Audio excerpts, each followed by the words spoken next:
ஆண்டவராகிய இயேசு கிறிஸ்துவின் இனிய நாமத்தினாலே உங்களை யாவரும் சந்திப்பதிலே மிகவும் மகிழ்ச்சி அடைகிறேன். இன்று நாம் தியானிக்கக்கூடிய தேவ வார்த்தையானது உபாகமம் 11:25. உங்களுக்கு முன் ஒருவனும் எதிர்த்து நிற்பதில்லை. உங்கள் தேவனாகிய கர்த்தர் உங்களுக்கு சொன்னபடி கர்த்தர் உங்களோடு இருக்கும்போது பயப்பட தேவையில்லை, பயம் வேண்டாம். என் அன்பு சகோதர சகோதரிகளே, இந்த வசனம் நமக்கு சொல்லும் பெரிதான உண்மை என்ன தெரியுமா? தேவன் நம்மோடு இருக்கும்போது நமக்கு எதிர்த்து நிற்பவன் ஒருவனும் இந்த உலகத்திலே இல்லை. ஒருவேளை நம் பலவீனமாக இருந்திருக்கலாம். தேவன் நம்மோடு இருக்கும்போது நம் பெரிய வல்லவனாக இந்த உலகத்திலே திகழ்வீர்கள். இஸ்ரவேல் ஜனங்கள் பலமற்றவர்களாக இருந்தார்கள். அவர்களிடம் பெரிய ஆயுதங்கள் எதுவும் இல்லை. ஆனால் அவளோடு கர்த்தர் இருந்தார். அவர்களுக்கு எதிர்த்து நிற்பவர்கள் யாரும் இல்லாதவர்களாக இருந்தார்கள். எதிரியான அநேக காரியங்களை அவர்கள் வெற்றி செய்திருந்தார்கள். இந்த வசனம் நமக்கு சொல்லும் 3 உற்சாகமான சத்தியம் என்னவென்றால், எதிர்ப்பு வந்தாலும் தோல்வி இல்லை. நீங்கள் இன்று குடும்ப பிரச்சனைகள், நோய்கள், கடன்கள், பயம், எதிர்பார்ப்புகள், எதிரிகள், வருங்காலத்தை குறித்ததான கவலைகள் ஏதாவது நீங்கள் சந்தித்து வந்திருந்தார்களா? ஆனால் ஏதாவது உங்களுக்கு எதிராய் நீங்கள் எதிர்த்து சந்தித்தீர்கள் என்றால், ரோமர் 8:31 வசனம் விதமாக சொல்கிறது, தேவன் நம்மோடு இருப்பாரானால் நம்மை எதிர்த்து நிற்பவன் யார்? கர்த்தர் சொல்கிறார், உங்களுக்கு முன் ஒருவனும் எதிர்த்து நிற்பதில்லை. ஆம், என்பு சகோதர சகோதரிகளே, தேவன் உங்களோடு இருக்கும்போது ஒருவனும் உங்களை எதிர்த்து நிற்பதில்லை. நீங்கள் போகும் இடமெல்லாம் தேவனுடைய அதிகாரம் உங்களை ஆட்கொள்ளும்.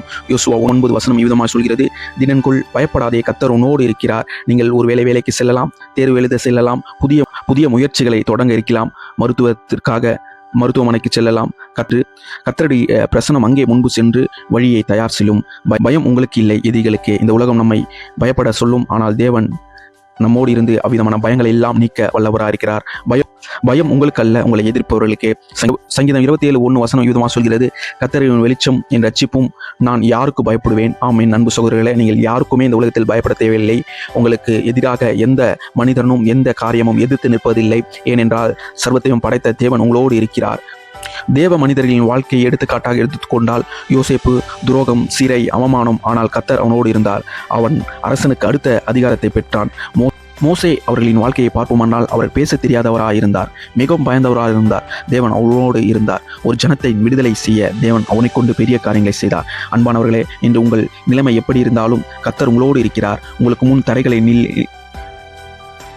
முன் தடைகள் நிலைக்காது. பயம் உங்கள் வாழ்க்கையை ஆளாது. நம்புங்கள், முன்னேறுங்கள். தேவன் உங்களோடு பெரிய காரியங்களை உங்களுக்காக, உலகத்தை ஜெயிக்க, உங்கள் எதிரிகளை ஜெயிக்க தேவன் இந்த நாளிலும் உங்களுக்காக பெரிய அனுக்கிரகம் செய்வார்.